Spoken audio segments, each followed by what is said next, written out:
തിരുവനന്തപുരം കോഴിക്കോട് മെട്രോകൾക്കായി കേന്ദ്ര അനുമതി തേടിയിരിക്കുന്നു കേരളം.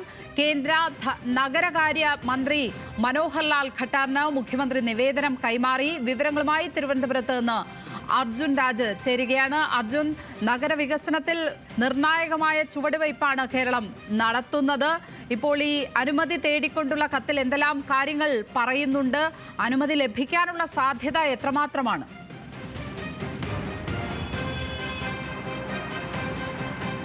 ലക്ഷ്മി, തിരുവനന്തപുരത്തെയും കോഴിക്കോടിനെയും സംബന്ധിച്ചിടത്തോളം ഗതാഗതക്കുരുക്ക് ഏറ്റവും രൂക്ഷമായിട്ടുള്ള രണ്ട് നഗരങ്ങളാണ് തിരുവനന്തപുരം കോഴിക്കോടും. അതുകൊണ്ട് തന്നെ കൊച്ചിക്ക് സമാനമായ ഒരു മെട്രോ പദ്ധതി ഈ രണ്ട് ജില്ലകളിലും രണ്ട് നഗരത്തിലും വേണമെന്ന ആവശ്യം കാലങ്ങളായി ഉയർന്നിട്ടുണ്ട്. പക്ഷേ പല തവണയായി അത് പ്രതിസന്ധിയിൽ കുടുങ്ങിക്കിടക്കുകയാണ്. പക്ഷേ ഇപ്പോൾ ഒരു അനുകൂലമായിട്ടുള്ള നടപടി സംസ്ഥാന സർക്കാരിൻ്റെ ഭാഗത്തുനിന്ന് ഉണ്ട്. അതിൽ ഏറ്റവും പ്രധാനവും ലക്ഷ്മി പറഞ്ഞതുപോലെ തന്നെ ഏതെങ്കിലും തരത്തിൽ പരിഗണിക്കാൻ ആദ്യ സാധ്യതയുള്ളതും തിരുവനന്തപുരം മെട്രോ റെയിൽ പദ്ധതിക്കാണ്. അതിൻ്റെ പ്രാരംഭമായിട്ടുള്ള, അതായത് സംസ്ഥാന സർക്കാർ ചെയ്യേണ്ട പ്രാരംഭമായിട്ടുള്ള നടപടിക്രമങ്ങൾ ഇതിനോടകം തന്നെ പൂർത്തിയാക്കിയിട്ടുണ്ട്. പദ്ധതിയുടെ സമഗ്ര ഗതാഗത പദ്ധതി റിപ്പോർട്ട് അത് തയ്യാറാക്കി കഴിഞ്ഞിട്ടുണ്ട്. ഓൾട്ടർനേറ്റ് അനാലിസിസ് റിപ്പോർട്ടും ഇതിനോടകം തന്നെ പൂർത്തിയാക്കി. ഈ പദ്ധതിയുടെ നടത്തിപ്പ് ചുമതല കൊച്ചി മെട്രോ റെയിൽ ലിമിറ്റഡിനാണ്. അവർ ഈ പദ്ധതിയുമായി ബന്ധപ്പെട്ട അതിൻ്റെ പുതുക്കിയ റൂട്ടും അലൈൻമെൻറ്റും തയ്യാറാക്കി. ഇക്കാര്യങ്ങൾ ചൂണ്ടിക്കാണിച്ചുകൊണ്ടാണ് മുഖ്യമന്ത്രി ഇന്ന് നഗരകാര്യ മന്ത്രി മനോഹർ ലാൽ ഖട്ടാറിന് നിവേദനം നൽകിയിട്ടുള്ളത്. ഇത്തരത്തിലുള്ള നടപടികളൊക്കെ പൂർത്തിയാക്കിയത് കൊണ്ട് തന്നെ ഈ തിരുവനന്തപുരം മെട്രോ റെയിൽ പദ്ധതിക്ക് അനുമതി വേണമെന്നതാണ് ഏറ്റവും പ്രധാനപ്പെട്ട ആവശ്യം. അതിനോടൊപ്പം തന്നെയാണ് കോഴിക്കോട് ലൈറ്റ് മെട്രോയുടെ കാര്യം കൂടി പറഞ്ഞിട്ടുള്ളത്. പക്ഷേ കോഴിക്കോടിൻ്റെ കാര്യത്തിൽ കുറെ കൂടി നടപടികൾ സംസ്ഥാന സർക്കാരിന് പൂർത്തിയാക്കാനുണ്ടെന്നുള്ളതാണ് മനസ്സിലാക്കുന്നത്. പ്രത്യേകിച്ച് ഈ സമഗ്ര ഗതാഗത പദ്ധതി ഉൾപ്പെടെയുള്ള കാര്യങ്ങളൊക്കെ പൂർത്തിയായിട്ടുണ്ടോ എന്നുള്ള കാര്യത്തിൽ പൂർത്തിയാക്കാനുണ്ടെന്നുള്ളതാണ് നമ്മൾ മനസ്സിലാക്കുന്നത്. പക്ഷേ തിരുവനന്തപുരത്തെക്കുറിച്ച് അങ്ങനെയല്ല.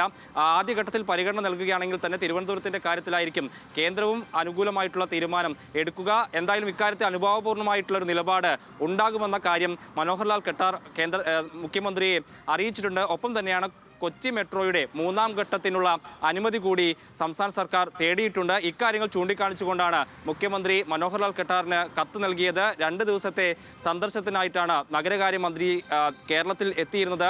ഒപ്പം തന്നെയാണ് ഊർജ്ജ വകുപ്പിൻ്റെ ചുമതല കൂടി മനോഹർ ലാൽ ഖട്ടാറിനാണ്. ഊർജ്ജ വകുപ്പുമായി ബന്ധപ്പെട്ട് ചില നിർണായകമായിട്ടുള്ള ആവശ്യങ്ങളും സംസ്ഥാന സർക്കാർ വൈദ്യുതി മന്ത്രി മനോഹർ ലാൽ ഖട്ടാറിനെ അറിയിച്ചിട്ടുണ്ട്. അദ്ദേഹം പറഞ്ഞൊരു പ്രധാനപ്പെട്ട കാര്യം, സംസ്ഥാനത്ത് വൈദ്യുതി ലഭ്യത ഏറ്റവും കുറവ്, വൈദ്യുതി ലഭ്യത ഏറ്റവും ആവശ്യമുള്ള സംസ്ഥാനം. അതുകൊണ്ട് തന്നെ ആണവ നിലയ പദ്ധതികളുടെ കാര്യം കൂടി സംസ്ഥാന സർക്കാർ പരിഗണിക്കണമെന്നൊരാവശ്യം മനോഹർ ലാൽ ഖട്ടാർ സംസ്ഥാനത്തിന് മുന്നിലേക്ക് വെച്ചിരിക്കുകയാണ്. സംസ്ഥാനം അതിൽ ശ്രദ്ധ ചെലുത്തണമെന്നൊരാവശ്യമാണ് അദ്ദേഹം മുന്നോട്ട് വെച്ചിരിക്കുന്നത്. സ്ഥലം കണ്ടെത്തി നൽകിയാൽ അക്കാര്യം, അതായത് ആണവ നിലയ പദ്ധതി വഴിയുള്ള വൈദ്യുതി നിലയം അങ്ങനെ സ്ഥാപിക്കുന്നതിൽ അനുഭാവപൂർണ്ണമായിട്ട് നിലപാടെടുക്കാമെന്ന് അദ്ദേഹം അറിയിച്ചിട്ടുണ്ട്.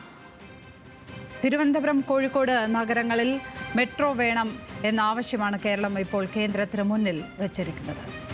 അർജുൻ രാജാണ് തിരുവനന്തപുരത്ത് നിന്നും വിവരങ്ങൾ നൽകിയത്.